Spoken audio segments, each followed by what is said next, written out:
Oh my god. This is my workshop. Hey,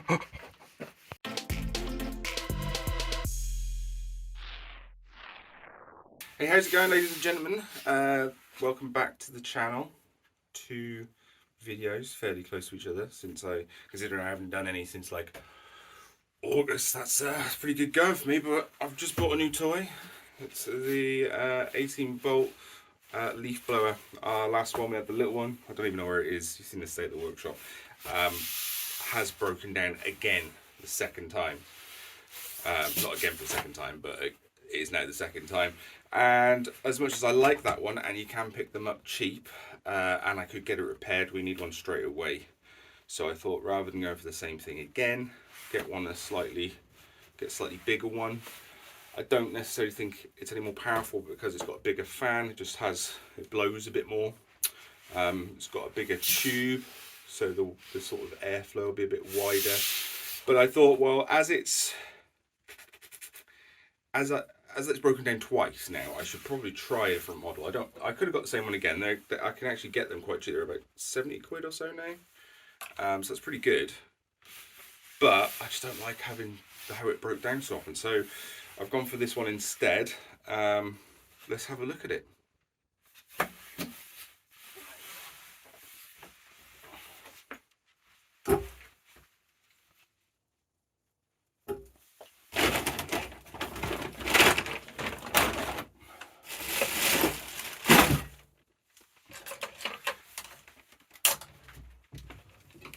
So I don't think I reviewed the last one. It was just the small 18 volt DeWalt one. And what was really nice about that is it's really lightweight, really easy to hold. The balance is quite nice. I think it took both types of batteries. You could plug it in. It was small. That was the main thing. You don't have a lot of space in the van for extra tools. Your mower, your strimmer, your hedge trimmer.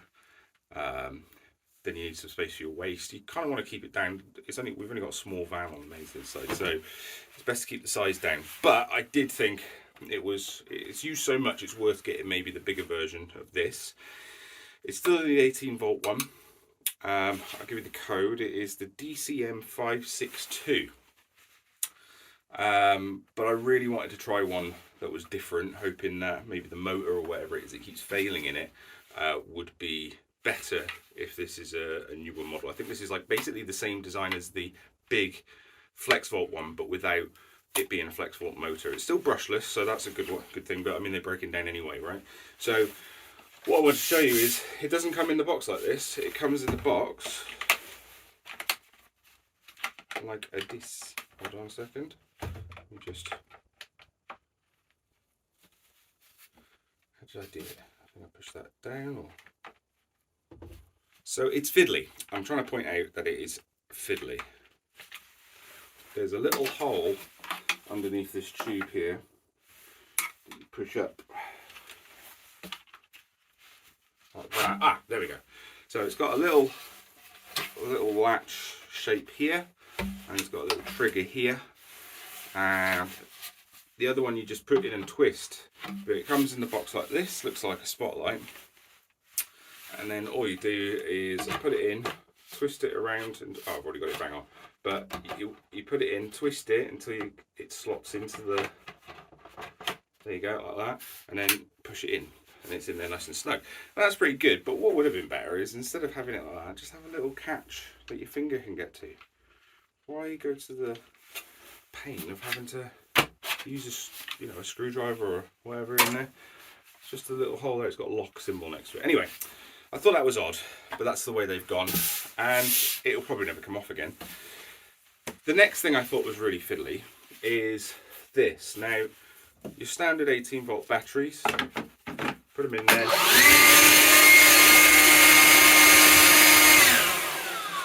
We'll get to that.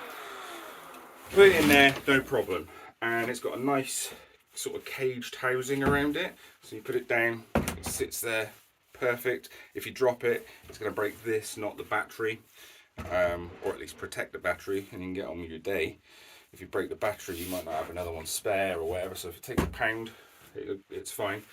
But it sits there quite nicely on that. However, I read that it does fit with them. Comes out nice and easy.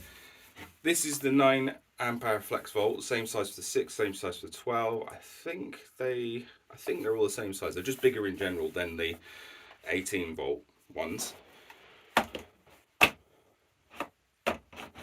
Doesn't seem to go in straight away. You have to get it jammed between these two, which have a little bit of flex. So let's just, there we go. So it's in now. Now it's in too low, so I've got to try and back it out. Try and position it so that it slots directly in before I push it down. Are we in? Yeah. And it works, right? At first, it said it had a few goes. The first time I tried that, it was really hard getting that in there. I was questioning whether it would work. If you just slot it in there and let it fall into the sort of grooves that it's got, it won't actually connect to the battery. You have to get it in, hold it slightly up, and let it slide across into the sort of engagement bit. But it does work, so that's good. Just fiddly. Getting it out is just as fiddly. So if this sort of thing would get on your nerves, ow, then fine. But like I said, I don't know if DeWalt sort of designed it and thought, well, just make it so it fits, but it's not officially for it, which seems odd to do that.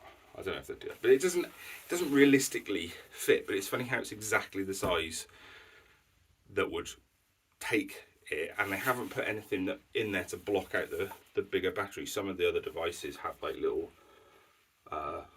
lugs that won't push this in to engage the. I mean, someone was saying recently these little slots just engage the 54 volt, but I'm sure I've seen something on the slots that stop actually you putting these in. Anyway, nice and powerful, blows like mad. It's got a nice hard rubber grip. Nothing too complicated in the back. It's all covered up, just little vents, so shouldn't suck anything in there too easy. Inside, if we take this off, let's do it.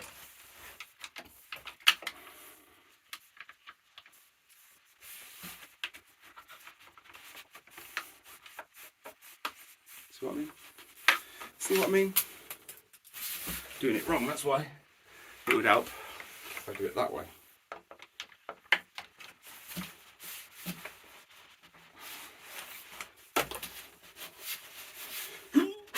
Right, here it's like an airplane turbine in there. Can't stick your fingers in there and get them hit by the fans because the little sort of gaps get smaller and smaller. So that's good, safety. But yeah, it gives you some welly.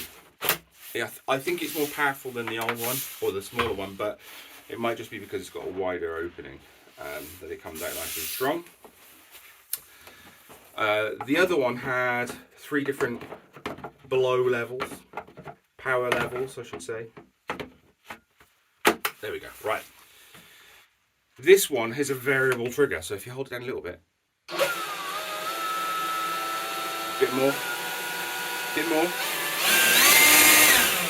Pretty good.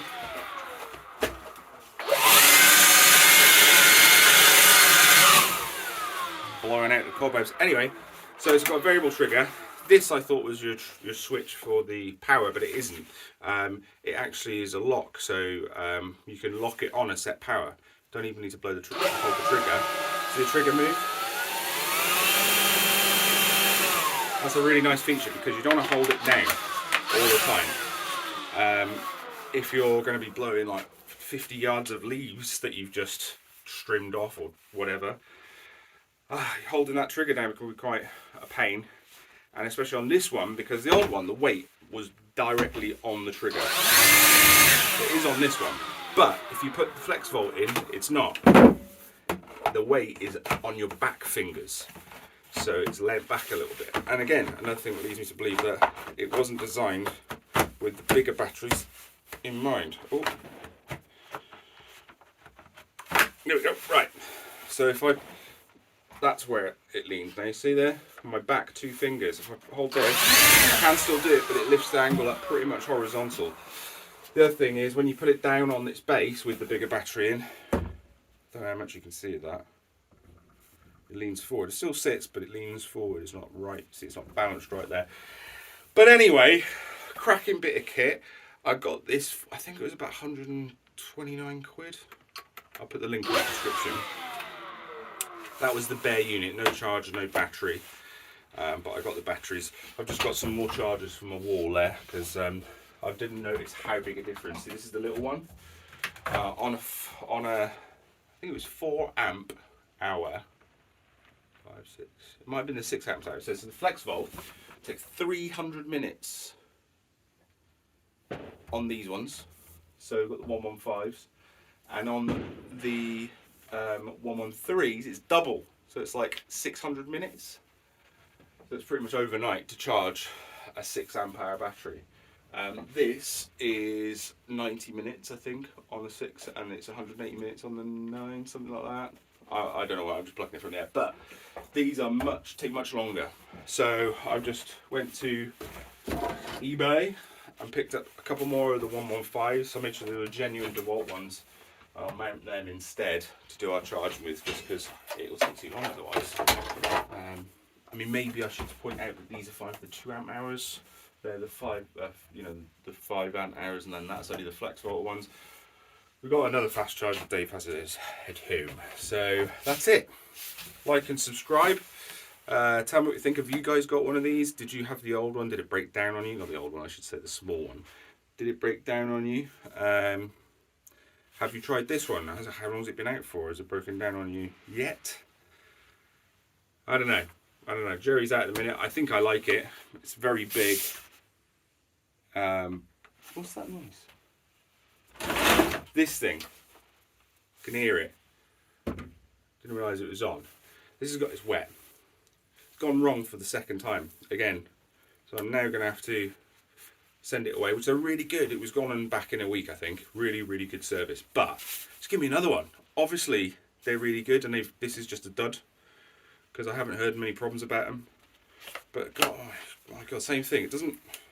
Let's turn it on. Doesn't do anything. It's switched on. If I give it a shake, see the light go off? It's got an intermittent fault of some sort, and then sometimes it just comes back to life and it'll start working. So you think, oh good, and you got to put it on your thing, and as soon as it makes a little bump, it cuts off again. So just give me another one. I'll be happy. Anyway, that's another story. Let me know what you think.